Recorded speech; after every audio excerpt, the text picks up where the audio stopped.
Dios les bendiga, les habla el pastor Moisés López y una vez más les damos la bienvenida a este su programa Nuevo Empezar.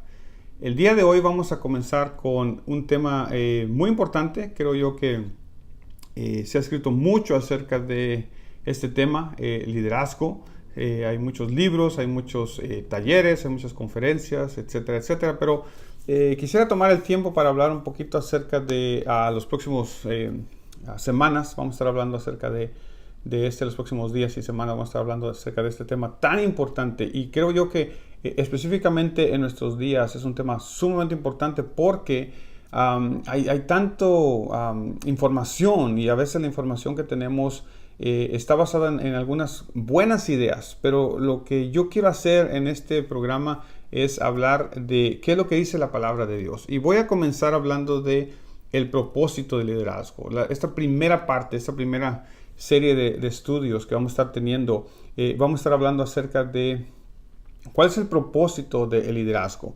Y quiero hablarte de varios pasajes bíblicos en los cuales puedes ver este propósito. Voy a comenzar con Génesis capítulo 12 y el caso de Abraham. La historia del Génesis es interesante por muchas razones. Dios hace el mundo, el universo, hace la creación, crea la primera pareja con el propósito de tener compañerismo con ellos. Esa es básicamente una de las cosas que podemos ver en el libro de Génesis. Dios quiere tener comunión con el ser humano. Dios quiere compartir y lo podemos ver en el libro de Génesis cuando nos habla de que Dios se paseaba al aire del día, ¿no? Básicamente tenía ese compañerismo con el ser humano, ¿no? Venía y platicaba con Adán, con Eva, me parece a mí. Y tenía ese compañerismo. Ese es el deseo de Dios y parece ser que ese ha sido el deseo de Dios siempre, ¿no? Que tener esta comunión con el ser humano. Lamentablemente, como sabemos, la serpiente pues se metió en medio, convenció a Eva y Eva convenció a Adán y bueno, ambos fueron convencidos de desobedecer lo que Dios había dicho y trajeron este caos, ¿no? La entrada del pecado que comenzó a corromper todo.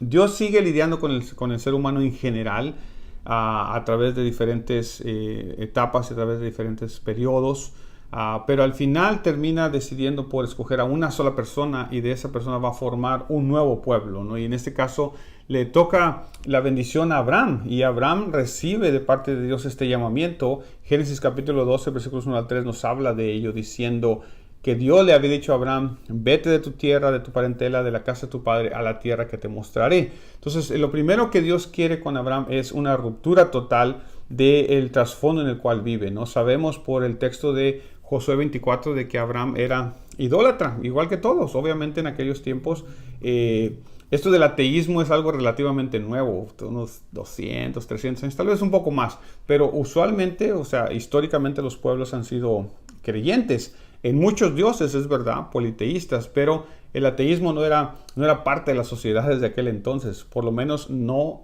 lo que entendemos y lo que sabemos hasta hoy en día. Pero en el caso de Abraham, como cualquier otro pueblo, viniendo de Ur de los caldeos, los babilonios, que a la postre serán llamados babilonios, esas personas también eran politeístas y Abraham era politeísta igual que ellos, tenía muchos dioses, probablemente tenía un dios que era el dios patrono o el dios al cual ellos sentían que los protegía o al cual le pedían favores y todo lo demás, pero aún así tenían esta creencia de que había muchos dioses. Y en ese politeísmo que estamos hablando, Dios le habla al corazón de Abraham y le dice que se desprenda de todo eso a un lugar donde lo va a mostrar, una tierra que le va a mostrar. Pero quiero que note conmigo, por favor, dos cosas importantes, ¿no? Una, la bendición que Abraham va a recibir, y la bendición la tenemos en el versículo número 2. Y parte del 3, ¿no? Dios le promete a Abraham, y haré de ti una nación grande, y te bendeciré, y engrandeceré tu nombre y serás bendición. Ahora note, Dios promete bendiciones a Abraham. Abraham ya tenía bendiciones, incluso en algunos momentos nos va a hablar acerca de que Abraham tiene muchas posesiones, tiene siervos. En otras palabras, Dios estaba cumpliendo, o Dios ya había de cierta manera bendecido a Abraham anteriormente, y ahora Dios va a multiplicar esa bendición. Pero ese no es el propósito del liderazgo de Abraham. El propósito de Dios de levantar a Abraham está encerrado en el versículo número 3, a la parte final.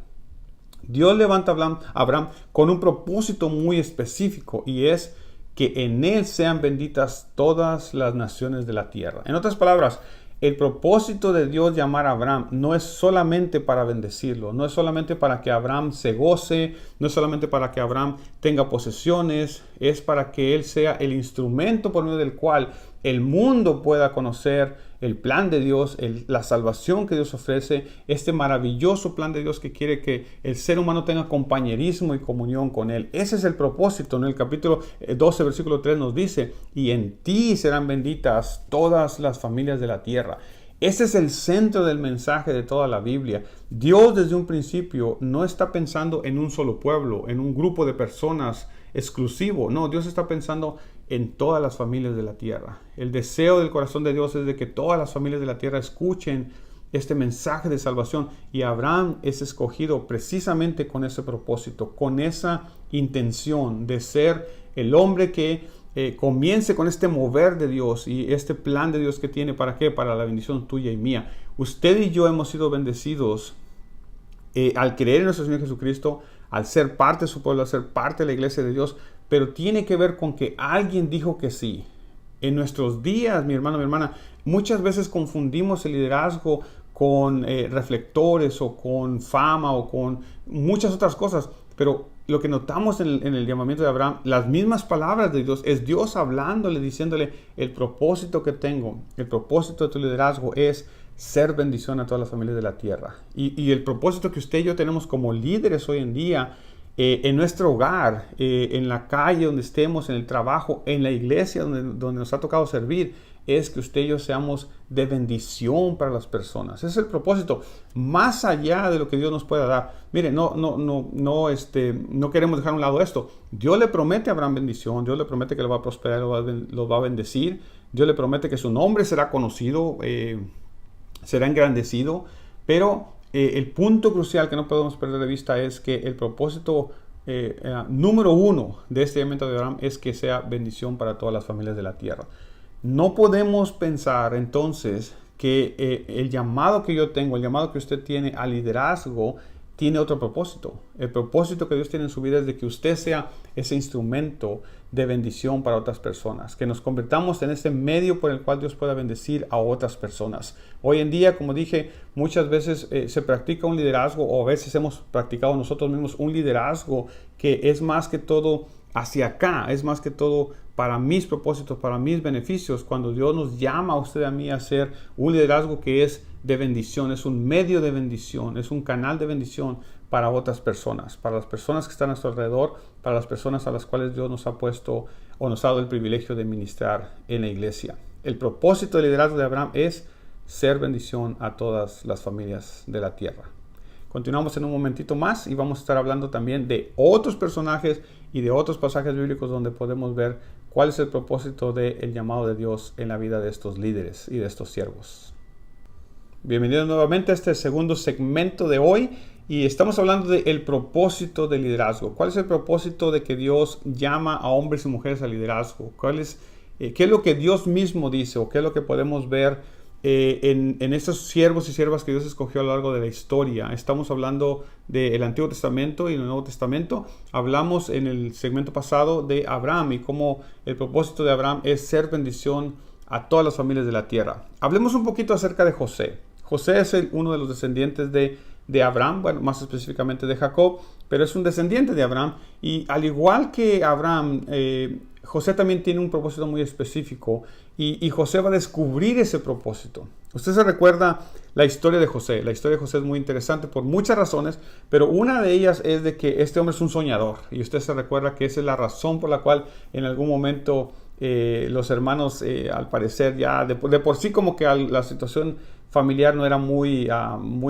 apropiado, no estaban en los mejores términos, y ahora en este caso viene José y comienza a hablar acerca de sus sueños que tiene, de que la luna y las estrellas y no sé cuántas cosas, de que los manojos de la cosecha de trigo se inclinan ante él, y imagínense, ¿no? Para un grupo de hermanos de que no tienen mucha paciencia con él y de que no, al parecer no tienen mucha afinidad con él, y de repente oír que este hombre va a gobernar sobre de ellos, o que ellos van a ser como sus súbditos, inclinarse ante alguien, básicamente tiene esta implicación. No es algo muy agradable para ellos, ¿no? Entonces planean deshacerse de él, y al deshacerse de él, simplemente lo que están haciendo es encaminando este plan de Dios, ¿no? Y el caso de José es muy particular, y creo yo que usted y yo podemos ser muy, muy bendecidos al estudiar detenidamente la vida de José. Una de las cosas que a veces escuchamos hoy en día acerca del liderazgo es como que si soy líder, si soy llamado de Dios, si soy ministro, entre comillas, ¿no? Y podemos hablar no solo de ministro, sino de algunas veces nos adjudicamos algunos otros títulos, pero como que si el ministro, el siervo, el profeta, el apóstol y todo, como que si son personas que no les tiene que pasar nada malo, son personas que todo les tiene que salir bien. Pero, con todo cariño, ¿verdad? Pero eso no es lo que vemos en el texto bíblico. Muchas veces en el texto bíblico vemos algo diferente, y en el caso de José, por ejemplo, Dios va a usar a José de una manera maravillosa, pero Dios tiene que pasarlo primero por un proceso bastante doloroso y bastante complicado. Primero, como dije, la situación familiar no es muy buena, y la situación familiar termina en sus hermanos queriéndose deshacer de él. Literalmente lo querían matar, si no es porque uno de ellos intercede y frena a los otros, y se le ocurre la brillante idea de mejor echémoslo al pozo, a la cisterna, ¿no? Una cisterna que estaba por ahí, probablemente vacía, lo dejan ahí, al parecer lo quieren dejar ahí, pero a alguien se le ocurre la otra brillante idea de decir, no, mejor vendámoslo, ¿no? Podemos sacarle algún beneficio, podemos beneficiarnos de él, ¿no? Y no solamente dejarlo ahí. Entonces lo venden. Pero todo esto no es que Dios lo planeó. Yo personalmente creo que es a veces nosotros los seres humanos hacemos cosas y Dios las torna para bien. Romanos 8:28 nos dice, ¿no?, que todas las cosas trabajan juntas o ayudan para bien a los que aman a Dios. Y en este caso, a José le va a tocar experimentar precisamente esta situación en la cual las acciones de sus hermanos van a provocar dolor en su vida, ¿no? Imagínense, por un momento piense, ¿no? Primero lo quieren matar, el temor de que te quieren matar. Después lo echan a la cisterna.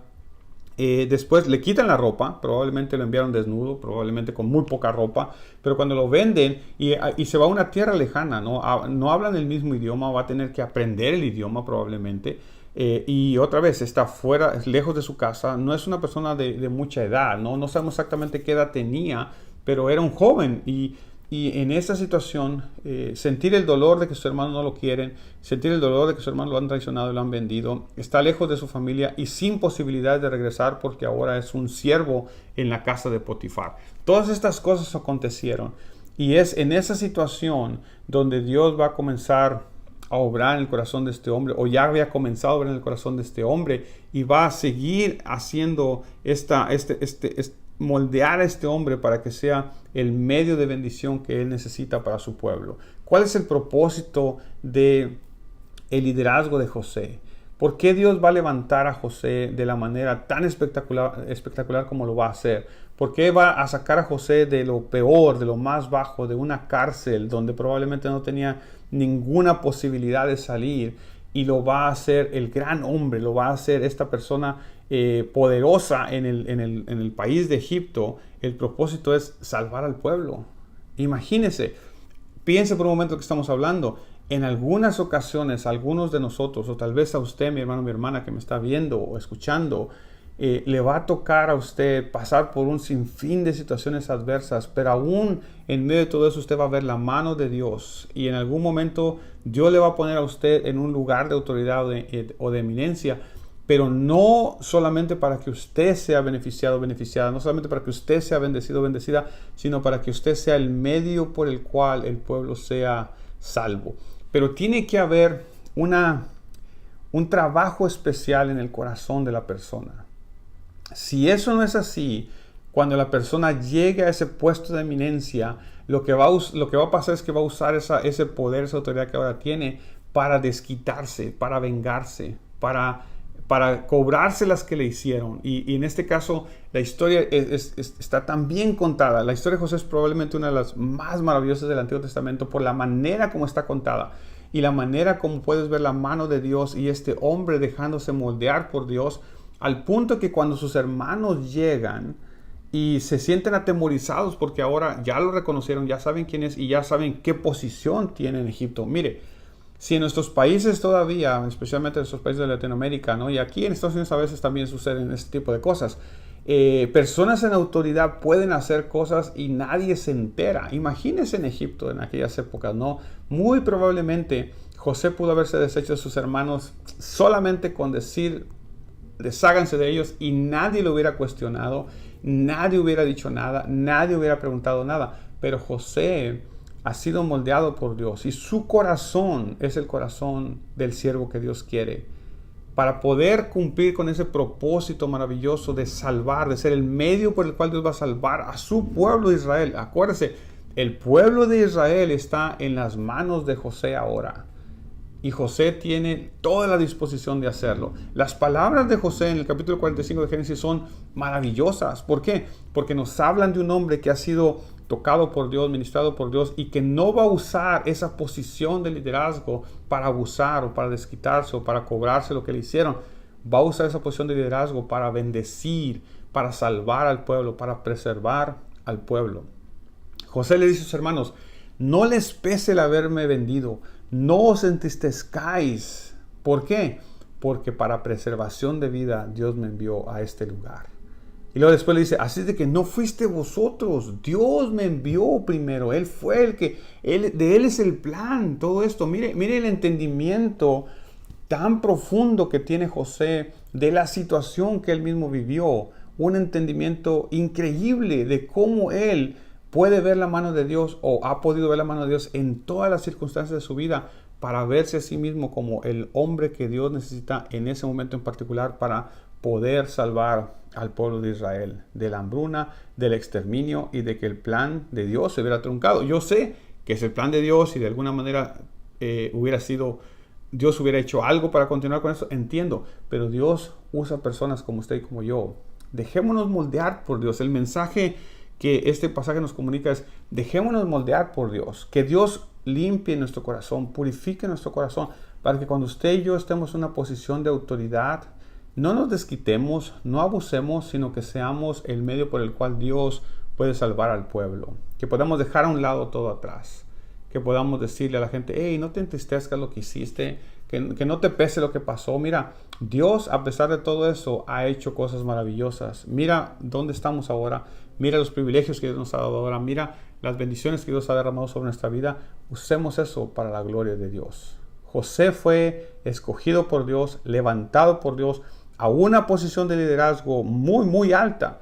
Pero la única razón que lo hizo es porque José tenía el corazón que Dios necesitaba. Dios está buscando siervos y siervas. Te está buscando a ti, mi hermano. Te está buscando a ti, mi hermana, para que seas ese siervo, esa sierva que puede tener ese corazón perdonador, ese corazón que pasa por alto la ofensa y que está en la mejor disposición de hacer la voluntad de Dios. No nuestra propia voluntad, no nuestros propios deseos, sino la voluntad de Dios.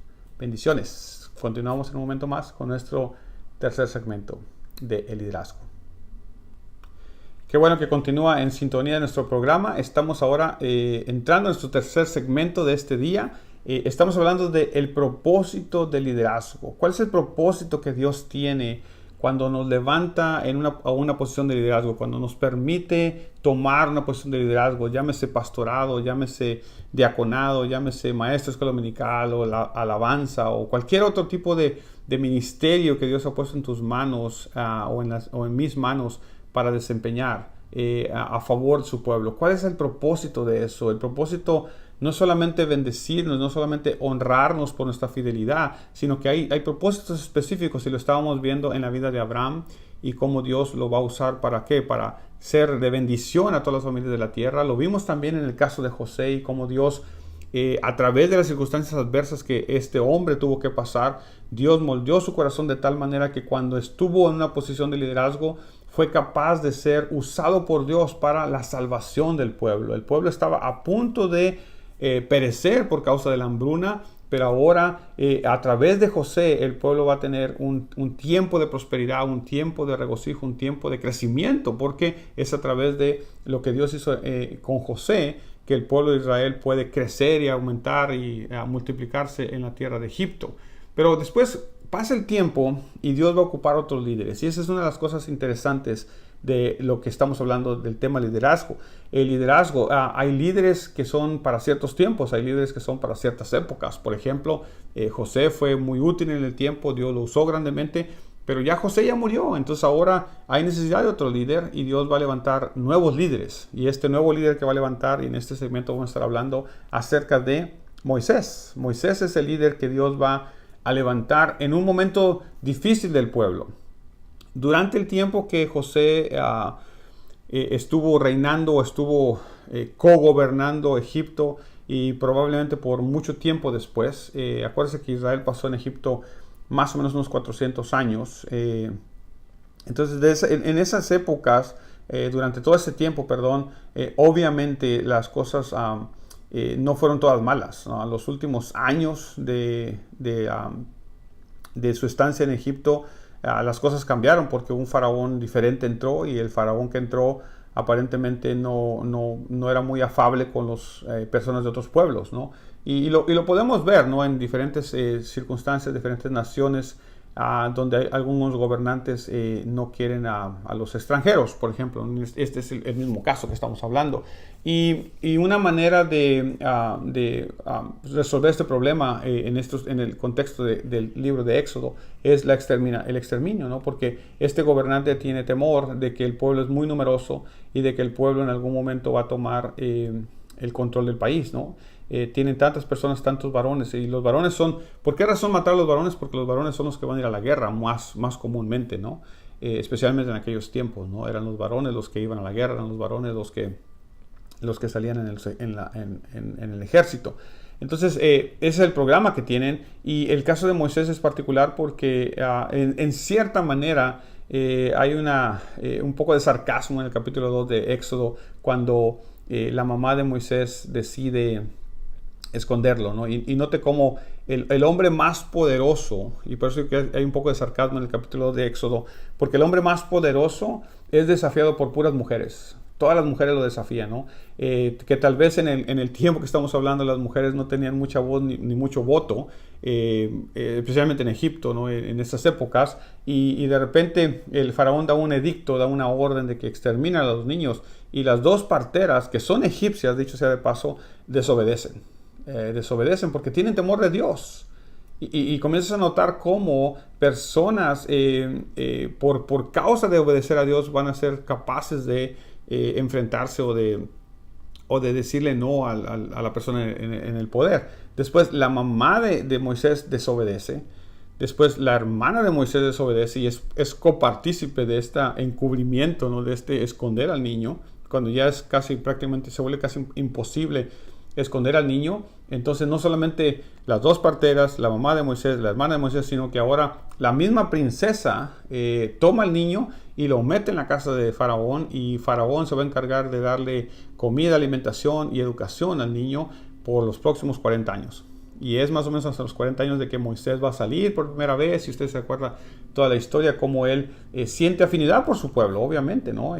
Probablemente los primeros años que su mamá lo prohijó, que su mamá lo crió para que antes de entregarse de nuevo a la princesa egipcia, le inculcó el temor de Dios, le inculcó el amor por su pueblo, y cuando tiene la oportunidad, después de muchísimos años de estar metido en el palacio, siente afinidad por su pueblo, ¿no? Y esa afinidad que siente por su pueblo es lo que Dios va a usar para poder llamar a este hombre para que sea el medio de salvación. ¿Cuál es el propósito de Moisés? Liberación de la opresión de su pueblo. Eso es lo que Dios va a hacer con él. Y otra vez, note lo que acabo de decir. Moisés muestra esta afinidad por el pueblo. Si queremos ser buenos líderes, si vamos a ser buenos líderes, usados por Dios para honra y gloria suya, necesitamos tener afinidad por el pueblo. Necesitamos amar al pueblo. Necesitamos ver que cuando el pueblo es oprimido por lo que sea o por quien sea, usted y yo necesitamos ser los primeros en decir, no, eso no puede ser. Y es la razón por la cual Moisés se levanta contra el egipcio y lo mata. Y yo entiendo que no estamos hablando de matar en nuestros días hoy en día, pero a lo que voy es de que puedes ver que el corazón de Moisés está entregado a su pueblo. Aún después de que se va y pasa 40 años en el desierto y todo, el pueblo nunca se salió de dentro de él. Y cuando Dios le habla, y a pesar de que pone excusas y todo lo que usted quiera, Él va a regresar. Y la razón por la que va a regresar es porque siente en su corazón este apego al pueblo de Dios. Es la razón por la que regresa. Si no fuera por eso, Moisés no hubiera regresado. Moisés se hubiera quedado en Madián donde estaba. Tenía esposa, tenía hijos, era obviamente una persona que tenía posesiones, o por lo menos su suegro tenía, entonces no tenía mucho de qué preocuparse.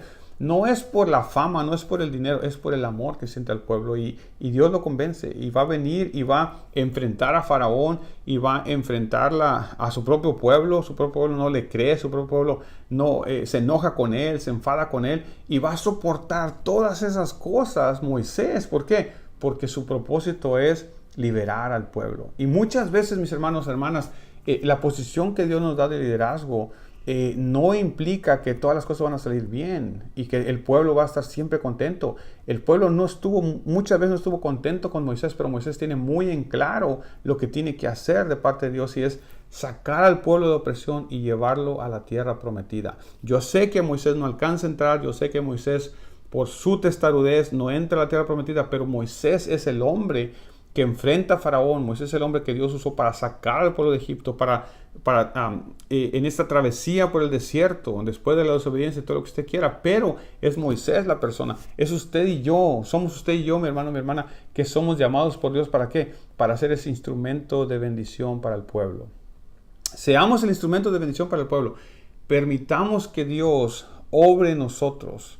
Pero note lo que dijimos, usted y yo necesitamos amar al pueblo. Un buen líder es un líder que ama a su pueblo. Si usted y yo no amamos a nuestro pueblo, no podemos ser buenos líderes. ¿Por qué? Porque lo que vamos a hacer es todo para nosotros. Vamos a tener un estilo de liderazgo que va a beneficiar solamente nuestros propios gustos y nuestras propias complacencias, y no lo que Dios quiere que usted y yo hagamos. El caso de Moisés es muy particular. ¿Por qué? Porque Moisés se va a enfrentar a una y a otra cosa. Ustedes saben las cosas que a mí me llaman más la atención, y con esto termino esta sesión. En aquellos momentos donde Dios se enojaba con el pueblo, cuando andaban en la travesía en el desierto, y Dios se enojaba con el pueblo porque el pueblo era testarudo, porque el pueblo a veces no obedecía, no quería hacer lo que Dios le decía, se rebelaban, se ponían rebeldes, y en algunas ocasiones uno ve como Dios le dice a Moisés: voy a acabar con el pueblo y voy a hacer un pueblo nuevo de ti. Voy a comenzar de nuevo contigo. Lo mismo que hizo con Abraham, básicamente, que comenzó con Abraham y hizo un pueblo nuevo. Le dice a Moisés: voy a hacer un pueblo nuevo de ti. Y Moisés le dice: si los vas a matar, mátame primero a mí. Esa es la característica que vemos en Moisés. Y por eso le decía, si vamos a ser buenos líderes, si vamos a librar a nuestro pueblo de la opresión espiritual o opresión de lo que sea, usted y yo necesitamos amar a ese pueblo. Necesitamos estar dispuestos a que primero comience con nosotros. Si es que algo malo va a pasar, Moisés dice: empieza primero conmigo. Y Dios tiene que decirle: está bien, los voy a dejar. Ese es el siervo y la sierva que Dios está esperando que usted y yo seamos. Bendiciones. Ha sido un placer compartir con ustedes estas palabras de liderazgo. Nos vemos mañana.